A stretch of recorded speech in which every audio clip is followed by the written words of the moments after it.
शायद आप भी आज इस गीता की पावन कथा को सुनने से पहले सोच रहे होंगे कि क्या इसे सुनने का कोई फायदा है। आज के युग में हर व्यक्ति इतना व्यस्त है कि भगवान के लिए समय निकालना भी एक बोझ लगने लगा है। मोबाइल की स्क्रीन पर घंटों बिताना आसान है, लेकिन कुछ क्षण श्री कृष्ण की वाणी सुनना कठिन लगने लगा है। लोग सोचते हैं कि भक्ति केवल बूढ़े लोगों के लिए है या जिनके पास करने को कुछ नहीं है उनके लिए। लेकिन यदि आप आज इस गीता की पावन कथा को पूरी श्रद्धा और धैर्य से अंत तक सुन लेंगे, तो भगवान श्री कृष्ण की कृपा आपके जीवन में अवश्य प्रकट होगी। श्रीमद् भगवद गीता में स्पष्ट कहा गया है कि जो व्यक्ति भगवान की दिव्य वाणी को बीच में छोड़ देता है, वह जीवन के गहन ज्ञान से वंचित रह जाता है। कथा को बीच में छोड़ना मानो अपने ही कल्याण के मार्ग से हट जाना है। और जो भक्त इस कथा को पूर्ण मनोयोग से सुनता है, उसके मन के संशय दूर हो जाते हैं, उसके पाप नष्ट होते हैं और उसके जीवन में शांति, साहस और समृद्धि का वास होता है। प्राचीन ग्रंथों में कहा गया है कि गीता का श्रवण हजारों यज्ञों के फल के समान पुण्य प्रदान करता है। यह कथा केवल मनोरंजन के लिए नहीं है, यह केवल समय बिताने का साधन नहीं है। यह एक ऐसा दर्पण है जिसमें आप अपने जीवन का सत्य, अपने कर्तव्य का मार्ग और अपने आत्मा की पुकार को देख सकते हैं। महर्षियों ने कहा है कि जो साधक अपने अहंकार को त्याग कर भगवान श्री कृष्ण की शरण में आता है, उसके जीवन में ज्ञान का नया सूर्योदय होता है। यदि आप अपने परिवार की रक्षा चाहते हैं, अपने बच्चों का भविष्य उज्जवल देखना चाहते हैं, अपने कार्य और व्यापार में सफलता चाहते हैं और अपने जीवन में श्री कृष्ण की दिव्य कृपा पाना चाहते हैं, तो आज इस गीता कथा को एक वरदान की तरह स्वीकार कीजिए। मन को शांत कीजिए, आंखें बंद कीजिए, अपने सभी चिंताओं को एक ओर रख दीजिए और भगवान श्री कृष्ण का स्मरण कीजिए। आइए अब हम इस पावन गीता कथा का श्रद्धापूर्वक शुभारंभ करते हैं। कल्पना कीजिए कि आप एक ऐसे मैदान में खड़े हैं जहां चारों तरफ लाखों लोग हैं। कुछ आपके अपने हैं, कुछ आपके खिलाफ हैं। आपके हाथ में हथियार है, लेकिन आपकी उंगलियां कांप रही हैं।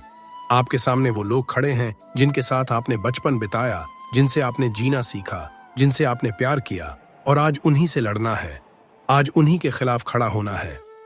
सोचिए, क्या आपके पैर भी नहीं कांपते? यही हुआ था उस दिन, आज से हजारों साल पहले, कुरुक्षेत्र के उस मैदान में, जब दुनिया का सबसे बड़ा योद्धा, सबसे महान धनुर्धर, जिसके नाम से दुश्मन थर थर कांपते थे, वो अर्जुन अपने रथ के बीचों बीच बैठकर रोने लगा। उसके हाथ से उसका गांडीव धनुष छूट गया, उसके घुटने जमीन पर टिक गए और उसकी आंखों से आंसू बहने लगे। और उसके ठीक बगल में रथ की लगाम पकड़े, एक मुस्कान लिए, शांत, अडिग, अपार गहराई लिए खड़े थे वो, जिनका नाम सुनते ही दिल को सुकून मिलता है। श्री कृष्ण, वासुदेव, माधव, जिनकी एक नजर में पूरा ब्रह्मांड समाया हुआ था, जिनकी बांसुरी की धुन पर नदियां रुक जाती थीं और जिनकी मुस्कान में सारे उत्तर छुपे थे। आज मैं आपको उसी दिन की कहानी सुनाने जा रहा हूं, उस दिन की जब एक टूटे हुए इंसान को भगवान ने खुद सहारा दिया, जब एक हारे हुए योद्धा को जिंदगी का सबसे गहरा ज्ञान मिला। वो ज्ञान जो सिर्फ अर्जुन के लिए नहीं था, वो ज्ञान आपके लिए है, मेरे लिए है, हर उस इंसान के लिए है जो कभी जिंदगी में हार मानकर बैठ गया हो, जो कभी इतना टूटा हो कि उठने का मन ही ना करे। तो चलिए लौटते हैं उस दिन पर, उस सुबह पर, जब सूरज अभी निकला ही था और कुरुक्षेत्र का मैदान 18 अक्षौहिणी सेना से भरा पड़ा था। लेकिन इससे पहले कि हम उस मैदान पर पहुंचें, जरा ये समझ लीजिए कि ये लड़ाई कोई अचानक नहीं हुई थी। इसके पीछे सालों का दर्द था, सालों का अपमान था, सालों का अन्याय था। पांडवों के साथ जो हुआ वो किसी के भी साथ होता तो वो टूट जाता। 5 भाई थे, धर्मराज युधिष्ठिर, जो कभी झूठ नहीं बोलते थे, जो हमेशा सच और धर्म की राह पर चलते थे। भीम, जिनकी ताकत का कोई मुकाबला नहीं था। अर्जुन, जो दुनिया का सबसे बड़ा तीरंदाज था। और नकुल और सहदेव, जो अपनी बुद्धि और जुद्धी और वफादारी के लिए जाने जाते थे। ये पांचों भाई जब छोटे थे, तभी से उनके अपने चचेरे भाइयों ने, कौरवों ने, उन्हें मारने की कोशिश शुरू कर दी थी। दुर्योधन, जो 100 कौरव भाइयों में सबसे बड़ा था, उसके मन में बचपन से ही ईर्ष्या भरी हुई थी। उसे पांडवों की काबिलियत से जलन होती थी। उसे लगता था कि राजगद्दी सिर्फ उसकी है, सिर्फ उसका हक है। उसने भीम को जहर खिलाया, लाक्षागृह में पांडवों को जलाकर मार डालने की साजिश रची, लेकिन हर बार पांडव बच गए। हर बार कृष्ण की कृपा और विधाता की मेहरबानी से वो बच निकले। फिर जब पांडवों ने अपना राज्य बनाया, इंद्रप्रस्थ जैसा शानदार नगर खड़ा किया, तो दुर्योधन की जलन और बढ़ गई। उसने अपने मामा शकुनी के साथ मिलकर जुए का खेल रचा और उस जुए में सब कुछ दांव पर लग गया। राज्य, अम्बेदा अने नकादसी का दबाई, संपत्ति, अमस्क का बना सिवा का तबतपसी, और यहाँ तक कि द्रौपदी, जो पांचों पांडवों की पत्नी थी। जब द्रौपदी को भरी सभा में घसीट कर लाया गया, जब दुशासन ने उसका चीर खींचने की कोशिश की, उस दिन जो अपमान हुआ वो कोई भूल नहीं सकता। भीम की मुट्ठियां भिंच गईं। अर्जुन की आंखों में आग जल उठी, लेकिन वो बंधे हुए थे धर्म की बेड़ियों में। और द्रौपदी ने उस दिन जब आंसुओं से भरी आंखों से पूरी सभा को देखा, तो उसने एक ही नाम पुकारा, बस एक ही नाम, कृष्ण। और कृष्ण ने उसकी लाज बचाई। चीर बढ़ता गया और दुशासन थक गया, लेकिन कपड़ा खत्म नहीं हुआ। लेकिन वो अपमान, वो दर्द, वो जो घाव लगा, वो कभी नहीं भरा। फिर 13 साल का वनवास, 12 साल जंगलों में और 1 साल अज्ञातवास। सोचिए, जो राजकुमार थे, जो महलों में पले बढ़े थे, वो जंगलों में भटकते रहे, ठंड में ठिठुरते रहे, धूप में जलते रहे, लेकिन फिर भी उन्होंने अपना वचन निभाया। 13 साल पूरे किए, और जब वापस आए तो क्या मिला? दुर्योधन ने कहा, सुई की नोक बराबर भी जमीन नहीं दूंगा।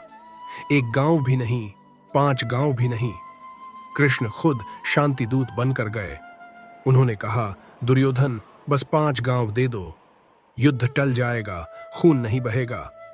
लेकिन दुर्योधन का अहंकार इतना बड़ा था कि उसने कृष्ण को ही बंदी बनाने की कोशिश की। कृष्ण ने उस दिन अपना विराट रूप दिखाया और सबको चेतावनी दी, लेकिन दुर्योधन नहीं माना। उसकी आंखों पर अहंकार की इतनी मोटी पट्टी बंधी थी कि उसे सच दिखाई ही नहीं दे रहा था। और इस तरह युद्ध तय हो गया, महाभारत का युद्ध। वो युद्ध जिसमें सिर्फ 2 परिवार नहीं, बल्कि पूरा भारतवर्ष बांट गया था।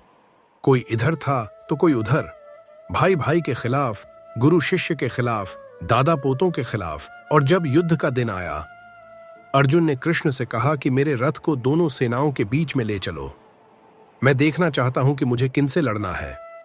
कृष्ण ने रथ आगे बढ़ाया। वो सफेद घोड़े, वो दिव्य रथ जिस पर हनुमान जी का ध्वज लहरा रहा था, वो दोनों सेनाओं के बीचों बीच जाकर रुक गया। और अर्जुन ने देखा, उसने सामने देखा तो पितामह भीष्म खड़े थे। वही भीष्म जिन्होंने अर्जुन को बचपन में अपनी गोद में खिलाया था, जिनके कंधों पर बैठकर अर्जुन ने पूरा हस्तिनापुर देखा था, जिनकी कहानियां सुनकर अर्जुन बड़ा हुआ था। उनके बगल में गुरु द्रोणाचार्य खड़े थे। वही द्रोण जिन्होंने अर्जुन को तीर चलाना सिखाया था, जिन्होंने कहा था कि अर्जुन, तू मेरा सबसे प्रिय शिष्य है, मैं तुझे दुनिया का सबसे बड़ा धनुर्धर बनाऊंगा। और वो वचन उन्होंने पूरा भी किया था। कृपाचार्य थे, अश्वत्थामा था, भाई बंधु थे, चचेरे भाई थे। अर्जुन ने जब ये सब देखा तो उसका दिल टूट गया, उसका शरीर कांपने लगा, मुंह सूखने लगा, आंखों में आंसू भर आए, और वो बोला, कृष्ण, मैं ये नहीं कर सकता, मैं अपने ही लोगों को कैसे मारूं? जिन हाथों ने मुझे सिखाया, उन हाथों पर मैं तीर कैसे चलाऊं? जिन गोदों में मैंने बचपन बिताया, उन सीनों में मैं भाले कैसे भोंकूं? ये जीत मुझे नहीं चाहिए, ये राज्य मुझे नहीं चाहिए, मुझे कुछ नहीं चाहिए, मैं हथियार रख देता हूं। और अर्जुन ने अपना गांडीव नीचे रख दिया। जरा सोचिए, दुनिया का सबसे बड़ा योद्धा, जिसके नाम से दुश्मन भागते थे, वो आज रो रहा है, वो आज हार मान रहा है, लड़ाई शुरू होने से पहले ही। क्या हमारी जिंदगी में भी ऐसा नहीं होता? जब कोई बड़ी चुनौती आती है, जब कोई मुश्किल फैसला लेना होता है, तो हम भी तो ऐसे ही टूट जाते हैं। हम भी तो कहते हैं कि मुझसे नहीं होगा, मैं नहीं कर सकता, छोड़ दो ये सब। अर्जुन का ये दर्द सिर्फ एक योद्धा का दर्द नहीं था, ये हर उस इंसान का दर्द है जो जिंदगी के किसी मोड़ पर खड़ा होकर सोचता है कि आगे जाऊं या पीछे हट जाऊं। ये उस बच्चे का दर्द है जो पहले दिन स्कूल जाने से डरता है। ये उस नौजवान का दर्द है जो नौकरी छूटने के बाद सोचता है कि अब क्या होगा। ये उस माँ का दर्द है जो अपने बच्चों के भविष्य की चिंता में रात भर जागती है। और इसीलिए जो कृष्ण ने उस दिन अर्जुन से कहा, वो सिर्फ अर्जुन के लिए नहीं था, वो हर युग के हर इंसान के लिए था। वो आज भी उतना ही सच है जितना 5000 साल पहले था। कृष्ण ने अर्जुन को रोते हुए देखा। कुछ पल तक वो चुप रहे। उनकी आंखों में न गुस्सा था, न निराशा, बस एक गहरी करुणा थी, एक माँ जैसी ममता थी एक दोस्त जैसी चिंता थी। और फिर उन्होंने बहुत प्यार से, बहुत धीरे से कहा, अर्जुन, तू इतने दुख क्यों कर रहा है उनके लिए जिनके लिए दुख करने की जरूरत ही नहीं है। तू बुद्धिमान होते हुए भी ऐसी बातें कर रहा है जो बुद्धिमान लोग नहीं करते। अर्जुन ने कहा, कृष्ण, तुम कैसे कह सकते हो कि मुझे दुख नहीं करना चाहिए? ये मेरे अपने हैं, ये मेरा खून है, इन्हें मारकर मुझे कौन सा सुख मिलेगा? इस राज्य का क्या करूंगा जो खून से सना हुआ हो? कृष्ण मुस्कुराए, वो मुस्कान जो हमेशा अर्जुन को शांत कर देती थी, और उन्होंने कहा, पार्थ, तू शरीर को देख रहा है, लेकिन मैं तुझे आत्मा की बात बता रहा हूं। ये शरीर जो तू देख रहा है, ये बदलता रहता है। बचपन में एक शरीर था, जवानी में दूसरा, बुढ़ापे में तीसरा, लेकिन जो इस शरीर के अंदर है वो कभी नहीं बदलता। वो आत्मा है, और आत्मा को न कोई मार सकता है, न कोई जला सकता है, न कोई गीला कर सकता है, न कोई सुखा सकता है। ये शाश्वत है, ये अमर है, ये कभी खत्म नहीं होती। जरा सोचिए इस बात की गहराई। कृष्ण ये नहीं कह रहे थे कि मारना सही है, वो ये कह रहे थे कि तू जिस चीज से डर रहा है वो मौत है। लेकिन मौत तो सिर्फ शरीर की है, जो सच में है वो तो कभी मरता ही नहीं। जैसे हम पुराने कपड़े उतार कर नए पहनते हैं, वैसे ही आत्मा पुराने शरीर को छोड़कर नया शरीर धारण करती है। तो फिर डर कैसा, तो फिर दुख कैसा? अर्जुन ने कहा, लेकिन कृष्ण, अगर ये सब सच भी है तो भी मैं इनसे लड़कर पाप तो कमाऊंगा ही। इतने लोगों की हत्या का पाप मेरे सिर पर आएगा। कृष्ण ने कहा, पार्थ, पाप और पुण्य की चिंता छोड़। तू एक योद्धा है, तेरा धर्म है लड़ना। जब अधर्म हो रहा हो, जब अन्याय हो रहा हो, तब चुप बैठ जाना वो पाप है। लड़ना पाप नहीं है, लड़ाई से भागना पाप है। तेरे सामने जो खड़े हैं, उन्होंने एक औरत का अपमान किया, उन्होंने निर्दोषों को सताया, उन्होंने धर्म को कुचला, और तू जो उन्हें रोक सकता है, अगर तू पीछे हट गया तो अधर्म जीत जाएगा। और अधर्म की टीम का जीत का पाप सबसे बड़ा पाप है। ये बात बहुत गहरी है। क्या हमारे जीवन में भी ऐसा नहीं होता? जब हम किसी गलत चीज को होते हुए देखते हैं और चुप रह जाते हैं, तो क्या हम भी उतने ही दोषी नहीं हैं जितना गलत करने वाला? जब कोई कमजोर पर अत्याचार करता है और हम मुंह फेर लेते हैं, तो क्या हमारी चुप्पी अपराध नहीं है? कृष्ण अर्जुन को ये समझा रहे थे कि जिंदगी में लड़ाइयां आती हैं, कभी बाहर की, कभी अंदर की, लेकिन सच्चा इंसान वो नहीं है जो लड़ाई से भागे। सच्चा इंसान वो है जो डरते हुए भी, कांपते हुए भी, टूटते हुए भी खड़ा रहे, अपने धर्म पर टिका रहे। लेकिन अर्जुन अभी भी पूरी तरह समझ नहीं पाया था। उसके मन में अभी भी उलझन थी। उसने कहा, कृष्ण, तुम कहते हो कि मुझे कर्म करना चाहिए, लेकिन अगर कर्म करने से इतना दर्द मिलता है, इतना कष्ट होता है, तो क्या बेहतर नहीं होगा कि मैं सब कुछ छोड़कर जंगल में चला जाऊं, संन्यास ले लूं, शांति से रहूं? और यहां कृष्ण ने एक ऐसी बात कही जो शायद गीता की सबसे ताकतवर बात है। कृष्ण ने कहा, अर्जुन, तू कर्म से कभी बच ही नहीं सकता। कोई भी इंसान एक पल भी बिना कर्म किए नहीं रह सकता। सांस लेना भी कर्म है, सोचना भी कर्म है, बैठे बैठे कुछ न करना वो भी एक कर्म है, और सबसे बुरा कर्म है।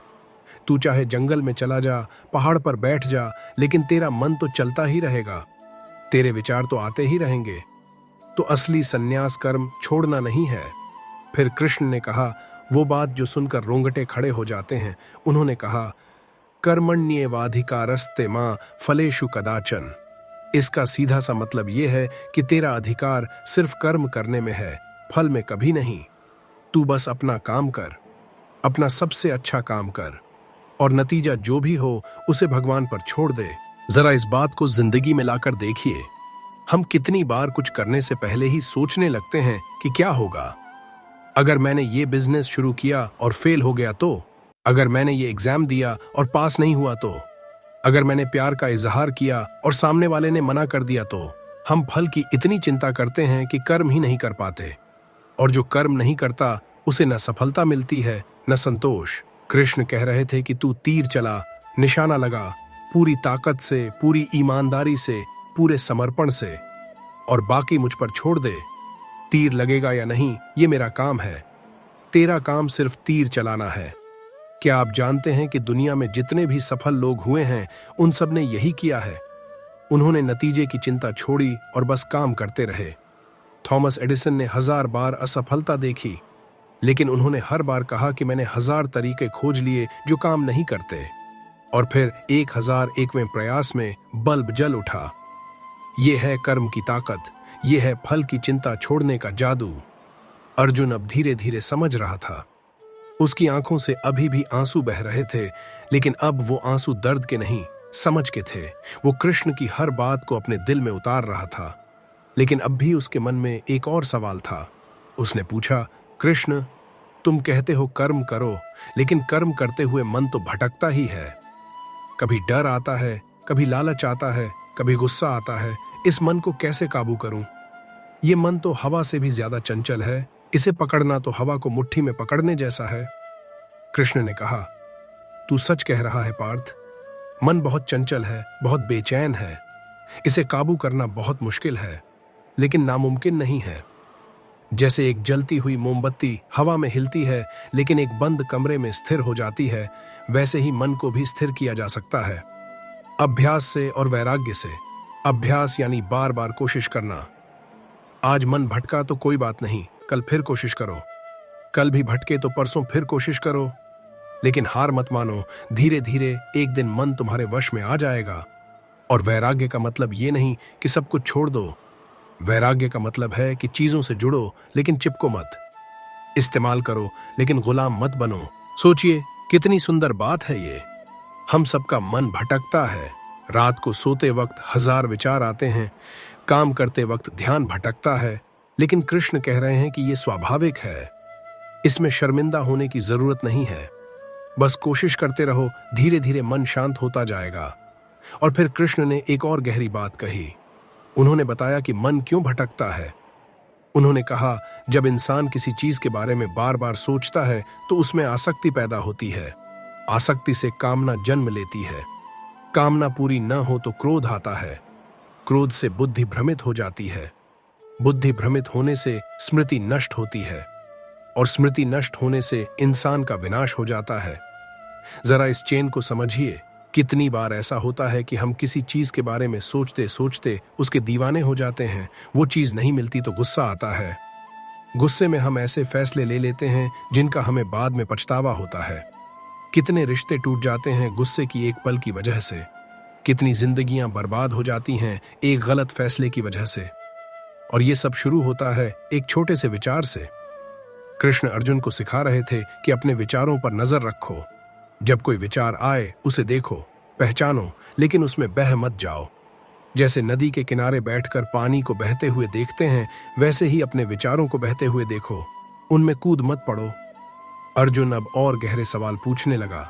उसने कहा, कृष्ण, तुम कहते हो कि सब कुछ करो लेकिन लिप्त मत हो, लेकिन ऐसा इंसान कैसा होता है जो दुनिया में रहकर भी दुनिया से परे होता है? कैसे चलता है वो, कैसे बैठता है, कैसे बोलता है? और कृष्ण ने एक ऐसे इंसान का चित्र खींचा जो सुनकर दिल खुश हो जाता है। उन्होंने कहा, वो इंसान जो सुख आने पर फूलता नहीं और दुख आने पर टूटता नहीं, जिसमें न लालच है, न डर है, न मोह है, जो हर हाल में एक जैसा रहता है। जैसे समुद्र जिसमें कितनी भी नदियां आकर गिरें, वो न बढ़ता है न घटता है। ऐसा इंसान शांत रहता है, स्थिर रहता है। उसे न जीत का नशा होता है न हार का दुख। क्या ऐसा इंसान बनना संभव है? शायद पूरी तरह तो नहीं, लेकिन उस दिशा में बढ़ना तो शुरू कर सकते हैं। जब अगली बार कोई बुरी खबर आए तो एक पल रुकिए, एक गहरी सांस लीजिए और अपने आप से कहिए कि ये भी गुजर जाएगा। और जब अच्छी खबर आए तब भी एक पल रुकिए और कहिए कि ये भी गुजर जाएगा। क्योंकि जिंदगी में कुछ भी स्थायी नहीं है, न सुख न दुख, सब आते हैं और चले जाते हैं। जैसे मौसम बदलते हैं वैसे ही जिंदगी के हालात बदलते हैं। कृष्ण ने अर्जुन को यह भी बताया कि इस दुनिया में 3 तरह के गुण हैं जो हर इंसान में पाए जाते हैं, सत्व, रजस और तमस। सत्व यानी शुद्धता, ज्ञान, शांति। रजस यानी कामना, बेचैनी, हमेशा कुछ पाने की भूख। और तमस यानी अज्ञान, आलस, अंधकार। हर इंसान में ये तीनों गुण होते हैं, बस अनुपात अलग अलग होता है। जब सत्व बढ़ता है तो इंसान शांत होता है, बुद्धिमान होता है, सही फैसले लेता है। जब रजस बढ़ता है तो इंसान बेचैन हो जाता है, भागता रहता है, कभी संतुष्ट नहीं होता। और जब तमस बढ़ता है तो इंसान सुस्त हो जाता है, उदास हो जाता है, उसे कुछ करने का मन नहीं करता। अगर आज आप खुद को देखें तो क्या आप पहचान सकते हैं कि इस वक्त आप में कौन सा गुण ज्यादा है? अगर आलस छाया हुआ है, कुछ करने का मन नहीं है, तो तमस हावी है। अगर बहुत ज्यादा भागदौड़ है, बेचैनी है, तो रजस हावी है। और अगर शांति है, स्पष्टता है, तो सत्व बढ़ा हुआ है। कृष्ण ने कहा कि इंसान को हमेशा सत्व की तरफ बढ़ने की कोशिश करनी चाहिए। शुद्ध खाना खाओ, अच्छे विचार रखो, अच्छे लोगों की संगत में रहो और धीरे धीरे सत्व अपने आप बढ़ता जाएगा। अर्जुन सुन रहा था, एकटक। कृष्ण की हर बात उसके अंदर उतर रही थी, लेकिन फिर भी उसके मन में एक बेचैनी थी। एक ऐसी बेचैनी जो शायद हर इंसान के मन में कभी न कभी उठती है। अर्जुन ने पूछा, कृष्ण, तुम कौन हो? सच में तुम कौन हो? तुम सिर्फ मेरे सारथी हो, सिर्फ मेरे दोस्त हो, या कुछ और भी हो? मुझे बताओ, मैं जानना चाहता हूं। और इस सवाल पर कृष्ण के चेहरे पर एक अलग ही भाव आया, एक गहरा, अनंत, अपार भाव। उन्होंने कहा, पार्थ, मैं तुझे बताता हूं कि मैं कौन हूं। मैं हर चीज की शुरुआत हूं और मैं ही हर चीज का अंत हूं। मैं पानी में रस हूं, सूरज चांद में रोशनी हूं, हवा में ताजगी हूं, जमीन में सुगंध हूं। मैं जीवन हूं और मैं ही मृत्यु हूं। मैं हर जगह हूं, हर चीज में हूं। जो कुछ भी दिखता है, जो कुछ भी नहीं दिखता, सब मैं ही हूं। लेकिन अर्जुन को अभी भी पूरी तरह विश्वास नहीं हो रहा था। उसने कहा, कृष्ण, अगर तुम सच में वो हो जो कह रहे हो, तो मुझे अपना वो रूप दिखाओ, वो असली रूप, वो विश्व रूप। और यहां वो पल आया जो पूरे महाभारत का, शायद पूरे इतिहास का सबसे अद्भुत पल है। कृष्ण ने अर्जुन को दिव्य दृष्टि दी और फिर उन्होंने अपना विश्व रूप दिखाया। सोचिए, कल्पना कीजिए उस पल की। अर्जुन ने जब अपनी आंखें खोलीं तो उसने क्या देखा? उसने देखा कि कृष्ण के शरीर से अनगिनत सूर्य निकल रहे हैं। हजारों, लाखों, करोड़ों सूर्यों का प्रकाश भी उस रूप के सामने फीका था। उसने देखा कि कृष्ण के शरीर में पूरा ब्रह्मांड समाया हुआ है। सारे ग्रह, सारे तारे, सारे लोक, सारे देवता, सारे प्राणी, सब कुछ उनके अंदर है। उसने देखा कि कृष्ण के मुख से अग्नि निकल रही है। उनकी आंखें सूर्य और चंद्रमा हैं। उनके हाथों में पूरी सृष्टि समाई हुई है। और अर्जुन कांप उठा, वो थर थर कांपने लगा। उसके हाथ जुड़ गए, उसकी आंखों से आंसू बहने लगे। लेकिन ये आंसू डर के नहीं थे, ये आंसू अचरज के थे, भक्ति के थे, समर्पण के थे। उसने कहा, कृष्ण, मैंने आज तक तुम्हें अपना दोस्त समझा, कभी कभी मजाक भी किया, कभी कभी तुम्हारा अनादर भी किया। मुझे माफ करो, मुझे माफ करो। तुम तो सबके स्वामी हो, तुम तो सबके मालिक हो, तुम तो वो हो जिसके आगे सारी सृष्टि नतमस्तक है। कृष्ण ने अपना वो विराट रूप वापस समेट लिया और फिर से अपने सौम्य, मुस्कुराते, प्यारे रूप में आ गए। उन्होंने अर्जुन के कंधे पर हाथ रखा और कहा, डर मत पार्थ, मैं तेरा दोस्त ही हूं और ये दोस्ती मुझे बहुत प्यारी है। लेकिन अब तू समझ ले कि ये दुनिया जैसी दिखती है वैसी नहीं है। इसके पीछे एक बहुत बड़ी शक्ति काम कर रही है और वो शक्ति तेरे साथ है हमेशा।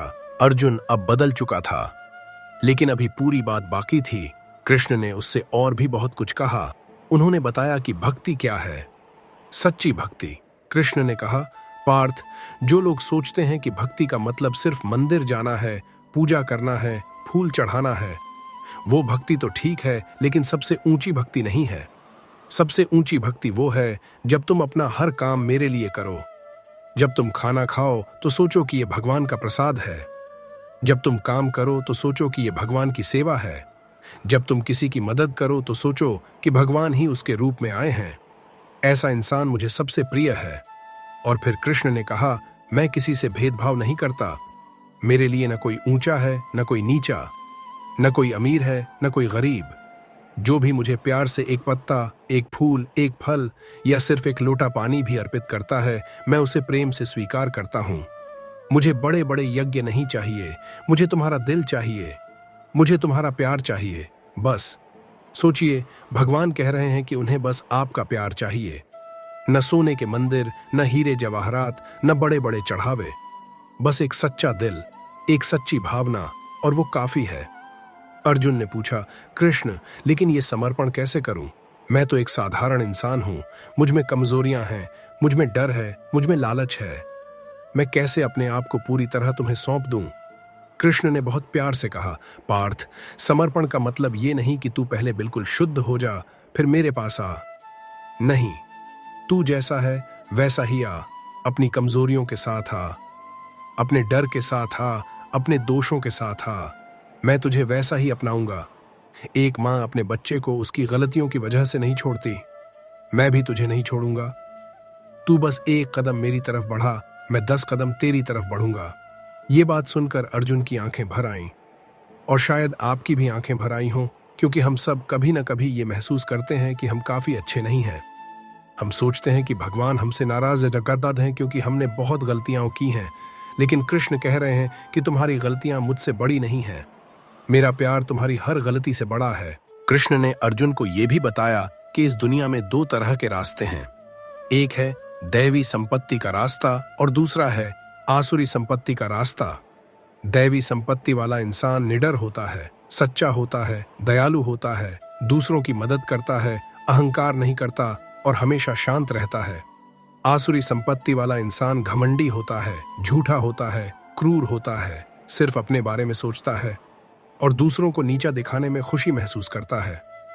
कृष्ण ने कहा, दुर्योधन आसुरी संपत्ति का उदाहरण है।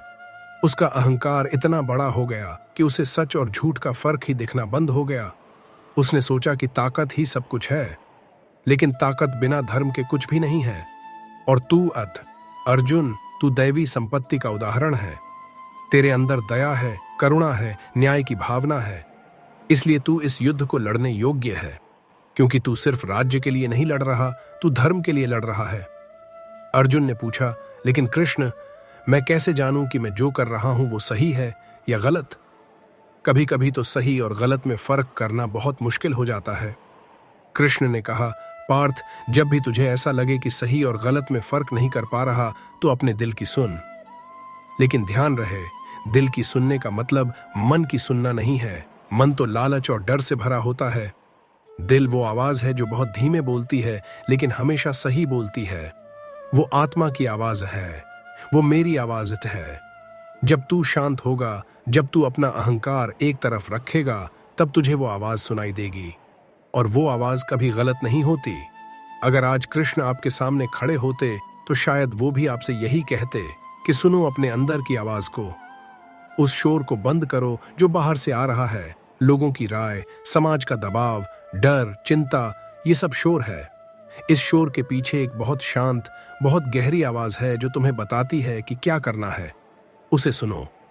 कृष्ण ने अर्जुन को और भी बहुत कुछ बताया उस दिन। उन्होंने बताया कि मन, बुद्धि और आत्मा में क्या फर्क है। मन वो है जो सोचता है, जो भटकता है। बुद्धि वो है जो निर्णय लेती है, जो सही गलत का फैसला करती है। और आत्मा वो है जो देखती है, जो साक्षी है, जो न सुखी होती है न दुखी। वो बस है, शांत, स्थिर, अमर। कृष्ण ने कहा कि ज्यादातर लोग मन के स्तर पर जीते हैं। जो मन कहता है वो कर लेते हैं। मन ने कहा गुस्सा करो तो गुस्सा कर लिया। मन ने कहा डरो तो डर गए। मन ने कहा ये चीज चाहिए तो उसके पीछे भाग पड़े। लेकिन जो बुद्धिमान इंसान है वो मन की नहीं, बुद्धि की सुनता है। वो सोचता है, तौलता है, फिर फैसला लेता है। और जो सबसे ऊंचे स्तर पर पहुंच जाता है वो आत्मा के स्तर पर जीता है।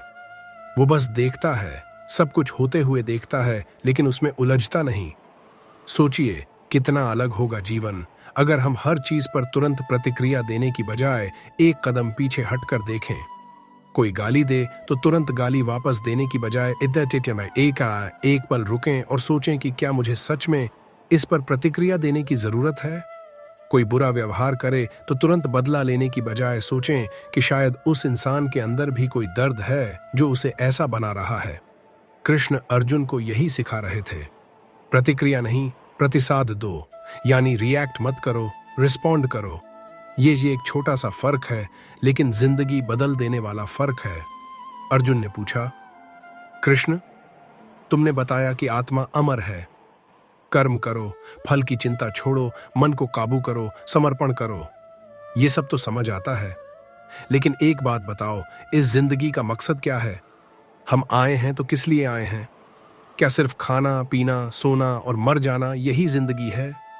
कृष्ण की आंखों में एक चमक आई। ये शायद वो सवाल था जिसका वो इंतजार कर रहे थे। उन्होंने कहा, पार्थ, जिंदगी का मकसद बहुत सीधा है। अपने आप को पहचानो। तू कौन है ये जान ले। तू ये शरीर नहीं है, तू ये मन नहीं है, तू ये नाम नहीं है, तू ये पद नहीं है। तू आत्मा है और आत्मा का मकसद है अपने स्रोत से मिलना। जैसे नदी का मकसद समुद्र तक पहुंचना है, वैसे ही आत्मा का मकसद परमात्मा तक पहुंचना है। और ये पहुंचना कोई दूर की यात्रा नहीं है। परमात्मा कहीं आसमान में नहीं बैठा, वो तुम्हारे अंदर है, तुम्हारे दिल में, तुम्हारी सांसों में, तुम्हारी हर धड़कन में। बस तुमने उसे पहचाना नहीं है, क्योंकि तुम बाहर की दुनिया में इतने उलझे हो कि अंदर देखने की फुर्सत ही नहीं मिली। जरा सोचिए, हम कितना समय बाहर की चीजों में लगाते हैं, पैसा कमाने में, नाम कमाने में, लोगों को खुश करने में, सोशल मीडिया पर लाइक्स गिनने में। लेकिन कितना समय हम अपने अंदर देखने में लगाते हैं? शायद 1 मिनट भी नहीं। और कृष्ण कह रहे हैं कि जो खोज रहे हो वो बाहर नहीं मिलेगा, वो अंदर है, बस अंदर। अर्जुन ने पूछा, कृष्ण, तो क्या इसका मतलब ये है कि बाहर की दुनिया माया है, झूठ है, कुछ भी नहीं है?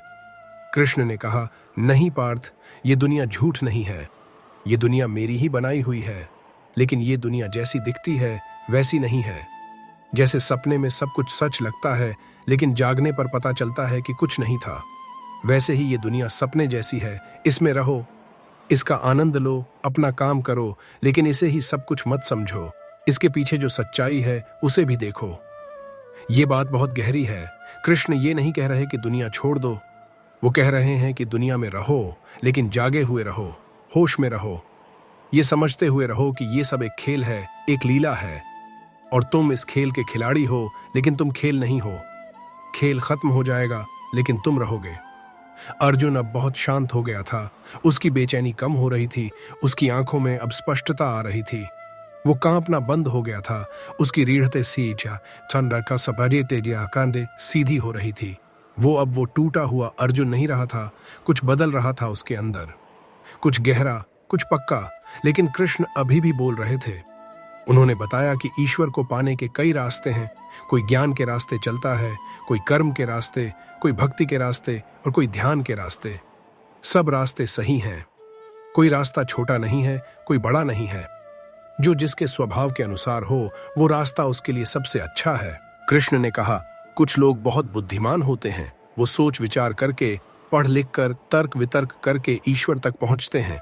ये ज्ञान का मार्ग है। कुछ लोग बहुत भावुक होते हैं। वो प्यार से, भक्ति से, आंसुओं से, गीतों से ईश्वर तक पहुंचते हैं। ये भक्ति का मार्ग है। कुछ लोग बहुत कर्मठ होते हैं। वो निस्वार्थ सेवा करके, दूसरों की मदद करके, अपना फर्ज निभाकर ईश्वर तक पहुंचते हैं। ये कर्म का मार्ग है। और कुछ लोग शांत होकर, ध्यान लगाकर, अपने अंदर झांक कर ईश्वर को पाते हैं। ये ध्यान का मार्ग है। लेकिन अगर तू पूछे कि सबसे आसान रास्ता कौन सा है, तो कृष्ण ने कहा, भक्ति। बस मुझसे प्यार करो, बस मुझे याद रखो, बस मेरा नाम लो और मैं तुम्हें हर मुश्किल से निकाल लूंगा। मैं तुम्हें हर अंधेरे से रोशनी में ले जाऊंगा। अर्जुन ने पूछा, कृष्ण, तुम बार बार कहते हो कि सब कुछ मुझ पर छोड़ दे, लेकिन अगर सब कुछ तुम्हारे हाथ में है तो फिर मेरे कर्म का क्या मतलब? अगर तुमने सब कुछ पहले से तय कर रखा है तो मैं चाहे कुछ भी करूं, क्या फर्क पड़ेगा? ये सवाल बहुत महत्वपूर्ण है। ये वो सवाल है जो हर सोचने वाला इंसान कभी न कभी पूछता है। अगर भगवान ने सब कुछ लिख दिया है तो हमारी मर्जी का क्या मतलब? कृष्ण ने बहुत सुंदर जवाब दिया। उन्होंने कहा, पार्थ, मैंने तुझे बुद्धि दी है, विवेक दिया है, सोचने समझने की ताकत दी है। मैंने तुझे चुनने की आजादी दी है। तू चाहे तो सही रास्ता चुन सकता है और चाहे तो गलत। ये तेरी मर्जी है। मैं तुझे जबरदस्ती कुछ नहीं करवाता, लेकिन हर चुनाव का नतीजा होता है। अच्छे चुनाव का अच्छा नतीजा, बुरे चुनाव का बुरा नतीजा। ये प्रकृति का नियम है और ये नियम मैंने बनाए हैं। तो तू कर्म कर, सही कर्म कर, और नतीजा जो भी हो उसे स्वीकार कर, क्योंकि नतीजा मेरे हाथ में है और मैं हमेशा तेरा भला ही चाहता हूं। कभी कभी वो भला तुझे तुरंत नहीं दिखेगा, कभी कभी तुझे लगेगा कि मेरे साथ गलत हो रहा है, लेकिन बाद में, बहुत बाद में तुझे समझ आएगा कि जो हुआ वो तेरे भले के लिए ही हुआ था। क्या आपकी जिंदगी में भी ऐसा हुआ है? कि कभी कुछ बुरा हुआ और बाद में पता चला कि अगर वो न होता तो कुछ और बुरा हो जाता। कभी कोई नौकरी छूट गई और बाद में बेहतर नौकरी मिल गई। कभी कोई रिश्ता टूट गया और बाद में पता चला कि वो रिश्ता सही नहीं था। ये कृष्ण का हाथ है, ये उनकी योजना है। हमें बस भरोसा रखना है। कृष्ण ने अर्जुन को श्रद्धा के बारे में भी बताया। उन्होंने कहा कि इंसान जैसी श्रद्धा रखता है वैसा ही बन जाता है। अगर तुम्हारी श्रद्धा अच्छाई में है तो तुम अच्छे बनोगे, अगर तुम्हारी श्रद्धा बुराई में है तो तुम बुरे बनोगे, और अगर तुम्हारी किसी में भी श्रद्धा नहीं है तो तुम भटकते रहोगे, कहीं के नहीं रहोगे। इसलिए सबसे पहले ये तय करो कि तुम्हारी श्रद्धा किस में है, किस चीज पर तुम्हें पूरा भरोसा है। वो भरोसा तुम्हें ताकत देगा, दिशा देगा, मकसद देगा। और फिर कृष्ण ने अर्जुन को त्याग के बारे में बताया। असली त्याग क्या है? कृष्ण ने कहा, असली त्याग कर्म छोड़ना नहीं है, असली त्याग कर्म के फल को छोड़ना है। काम करो, पूरी ईमानदारी से करो, लेकिन ये मत सोचो कि इसके बदले में मुझे ये मिलना चाहिए। तुम अपनी तरफ से सबसे अच्छा करो और बाकी भगवान पर छोड़ दो। ये बहुत कठिन है, मैं जानता हूं। हम सब चाहते हैं कि हमारी मेहनत का फल मिले, और मिलता भी है, जरूर मिलता है, लेकिन कब, कैसे, कितना, ये हमारे हाथ में नहीं है। और जब हम फल की चिंता छोड़ देते हैं तो एक अद्भुत बात होती है। हम अपने काम में और भी बेहतर हो जाते हैं, क्योंकि अब हमारा ध्यान बटा हुआ नहीं है। अब हम पूरी तरह अपने काम में डूबे हुए हैं। और जो इंसान अपने काम में पूरी तरह डूब जाता है, उसे सफलता खुद ढूंढती हुई आती है। कृष्ण बहुत देर से बोल रहे थे, अर्जुन बहुत देर से सुन रहा था। सूरज आसमान में ऊपर चढ़ चुका था। दोनों सेनाएं इंतजार कर रही थीं। शंख बजने का इंतजार, लेकिन रथ के अंदर एक ऐसी बातचीत चल रही थी जो इतिहास बदलने वाली थी। कृष्ण ने अर्जुन से कहा, पार्थ, मैंने तुझे बहुत कुछ बताया। मैंने तुझे कर्म की बात बताई, ज्ञान की बात बताई, भक्ति की बात बताई, ध्यान की बात बताई। मैंने तुझे आत्मा का सच बताया, मन का रहस्य बताया, इस दुनिया की सच्चाई बताई। अब मैं तुझे एक आखिरी बात बता रहा हूं। ये सबसे गोपनीय बात है, सबसे गहरी बात। अर्जुन की सांसें रुक गईं। वो एकटक कृष्ण को देख रहा था। कृष्ण ने कहा, सब धर्मों को, सब चिंताओं को, सब डर को, सब उलझनों को एक तरफ रख दे और बस मेरी शरण में आ जा। मैं तुझे सब पापों से, सब बंधनों से, सब दुखों से मुक्त कर दूंगा। तू चिंता मत कर। ये गीता का सबसे आखिरी, सबसे गहरा, सबसे ताकतवर संदेश है। इतना सरल कि एक बच्चा भी समझ ले, और इतना गहरा कि बड़े से बड़ा विद्वान भी उसकी गहराई नाप न पाए। बस शरण में आ जाओ, बस भरोसा रखो, बस हाथ पकड़ लो, और बाकी सब कृष्ण कृष्ण संभाल लेंगे। अर्जुन कुछ पल चुप रहा, बहुत देर तक चुप रहा। उसकी आंखें बंद थीं, उसके चेहरे पर आंसू सूख चुके थे, और जब उसने अपनी आंखें खोलीं तो वो एक बिल्कुल अलग इंसान था। उसकी आंखों में अब डर नहीं था, उलझन नहीं थी, कमजोरी नहीं थी। उसकी आंखों में एक दृढ़ता थी, एक शांति थी, एक ऐसी ताकत थी जो अंदर से आ रही थी। अर्जुन ने कृष्ण की तरफ देखा और बोला, कृष्ण, मेरा मोह नष्ट हो गया है। तुम्हारी कृपा से मुझे ज्ञान मिल गया है। अब मेरे मन में कोई संदेह नहीं रहा। मैं वो करूंगा जो तुम कह रहे हो। मैं लड़ूंगा अपने धर्म के लिए, सत्य के लिए, न्याय के लिए। और अर्जुन ने अपना गांडीव उठाया। उसने अपने तीर उठाए। उसकी पीठ सीधी हो गई, उसके कंधे चौड़े हो गए। उसकी आंखों में वो पुरानी आग लौट आई, वो आग जो दुनिया के सबसे बड़े धनुर्धर की आग थी। और फिर शंख बजे। पांचजन्य बजा, कृष्ण का शंख। देवदत्त बजा, अर्जुन का शंख। और कुरुक्षेत्र का मैदान गूंज उठा। आसमान हिल गया, जमीन कांप उठी, और महाभारत का युद्ध शुरू हो गया। 18 दिन चला वो युद्ध। 18 दिन खून बहा। 18 दिन में न जाने कितने योद्धा गिरे। भीष्म गिरे, जिनकी शैया तीरों की थी। द्रोण गिरे, जिनके हाथ से अस्त्र छूट गए। कर्ण गिरा, जो सूर्य का पुत्र था और जिसकी कहानी सबसे दर्दनाक कहानियों में से एक है। दुर्योधन गिरा, उसकी जंघा टूटी और उसका अहंकार भी। और अंत में धर्म की जीत हुई, सत्य जीता, न्याय जीता। लेकिन ये जीत खुशी की नहीं थी, ये जीत दर्द की थी, क्योंकि इस जीत की कीमत बहुत भारी थी। लेकिन कभी कभी सही काम करने की कीमत भारी होती है। कभी कभी धर्म की राह आसान नहीं होती, लेकिन फिर भी उस राह पर चलना पड़ता है, क्योंकि अगर अच्छे लोग चुप बैठ गए तो बुरे लोग दुनिया पर राज करेंगे। और अब एक पल के लिए रुकिए, उस मैदान से बाहर आइए, उस युग से बाहर आइए और अपनी जिंदगी को देखिए। क्या आपकी जिंदगी में भी एक कुरुक्षेत्र नहीं चल रहा? क्या आपके अंदर भी एक अर्जुन नहीं बैठा जो रोज लड़ रहा है? कभी अपने डर से, कभी अपनी कमजोरियों से, कभी अपने गुस्से से, कभी अपने अतीत से। क्या आप भी कभी कभी हथियार रख देना चाहते हैं और कहना चाहते हैं कि बस बहुत हो गया, मुझसे और नहीं होगा? अगर ऐसा है तो याद रखिए कि आपके रथ में भी कृष्ण बैठे हैं। हो सकता है आपको वो दिखाई न दें, हो सकता है उनकी आवाज सुनाई न दे, लेकिन वो हैं, हमेशा से हैं और हमेशा रहेंगे। जब भी आपको लगे कि अब सब खत्म हो गया, तब अपनी आंखें बंद कीजिए और उनसे कहिए कि कृष्ण, मैं तुम्हारी शरण में हूं, मुझे राह दिखाओ, मुझे ताकत दो। और देखिए, राह मिल जाएगी, ताकत मिल जाएगी, क्योंकि उन्होंने वचन दिया है कि जो मेरी शरण में आता है मैं उसे कभी नहीं छोड़ता। गीता सिर्फ एक किताब नहीं है, गीता एक जीता जागता संदेश है जो हर पल, हर इंसान के लिए, हर स्थिति में काम करता है। जब आप खुश हैं तो गीता कहती है कि इस खुशी में अहंकार मत करो। जब आप दुखी हैं तो गीता कहती है कि ये भी गुजर जाएगा। जब आप उलझन में हैं तो गीता कहती है कि शांत हो जाओ, जवाब मिल जाएगा। और जब आप टूट गए हैं तो गीता कहती है कि उठो, तुम इससे कहीं ज्यादा ताकतवर हो जितना तुम सोचते हो। कृष्ण ने उस दिन अर्जुन से जो कहा वो सुनिए, एक बार फिर से दिल से सुनिए। उन्होंने कहा कि तू आत्मा है, शरीर नहीं। तू अमर है, कभी मरता नहीं। तेरे अंदर पूरे ब्रह्मांड की ताकत है। तू बस अपना काम कर, फल की चिंता छोड़ दे। अपने मन को काबू कर, अपने डर पर जीत हासिल कर। और अगर कभी लगे कि अकेले नहीं कर पा रहा तो मेरा हाथ पकड़ ले, मैं हमेशा तेरे साथ हूं। ये शब्द 5000 साल पुराने हैं, लेकिन आज भी उतने ही ताज़ा हैं, आज भी उतने ही जरूरी हैं। शायद आज पहले से भी ज्यादा जरूरी हैं, क्योंकि आज की दुनिया में इंसान पहले से ज्यादा भटका हुआ है, पहले से ज्यादा बेचैन है, पहले से ज्यादा अकेला है। लेकिन उम्मीद है, हमेशा उम्मीद है। जब तक कृष्ण है, उम्मीद है। और कृष्ण हमेशा हैं, वो कभी गए ही नहीं। वो उस बांसुरी में है जो कभी कभी शाम को बजती सुनाई देती है। वो उस मुस्कान में है जो किसी मासूम बच्चे के चेहरे पर खिलती है। वो उस बारिश की बूंद में है जो सूखी जमीन पर गिरकर उसे हरा भरा कर देती है।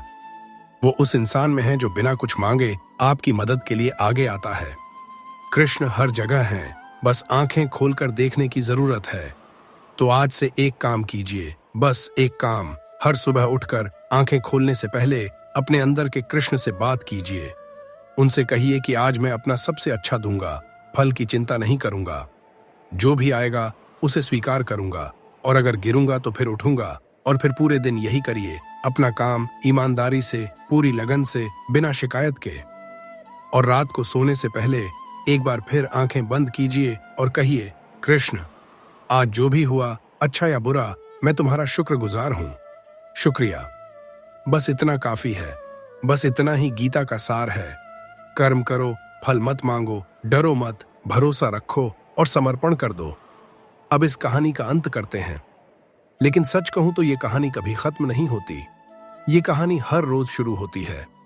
हर सुबह जब आप उठते हैं तो एक नया कुरुक्षेत्र सामने होता है, और हर रोज का काल आपको ये चुनना होता है कि आप अर्जुन बनेंगे या दुर्योधन, हथियार उठाएंगे या रख देंगे, धर्म का रास्ता चुनेंगे या आसान रास्ता। मुझे उम्मीद है कि आज के बाद जब भी आपके सामने कोई मुश्किल आए, जब भी आपका मन टूटे, जब भी जिंदगी बहुत भारी लगे, तो आप कृष्ण की उस आवाज को याद करेंगे जो कहती है कि उठो पार्थ। ये समय रोने का नहीं है, ये समय लड़ने का है, ये समय अपनी जिंदगी का सबसे अच्छा वर्जन बनने का है। और जब आप उठेंगे, जब आप खड़े होंगे, जब आप अपना गांडीव उठाएंगे, तो आपको पता चलेगा कि आप अकेले नहीं हैं। कृष्ण आपके साथ हैं, आपके रथ की लगाम उनके हाथ में है। और जब लगाम उनके हाथ में हो तो रथ कभी गलत दिशा में नहीं जाता, कभी नहीं। अब धीरे से एक लंबी गहरी सांस लीजिए, अपनी आंखें बंद कीजिए और अपने दिल की गहराई में उतरिए। वहां उस सबसे शांत कोने में कृष्ण बैठे हैं, बांसुरी बजा रहे हैं, मुस्कुरा रहे हैं और कह रहे हैं, मैं यहां हूं, हमेशा से था, हमेशा रहूंगा।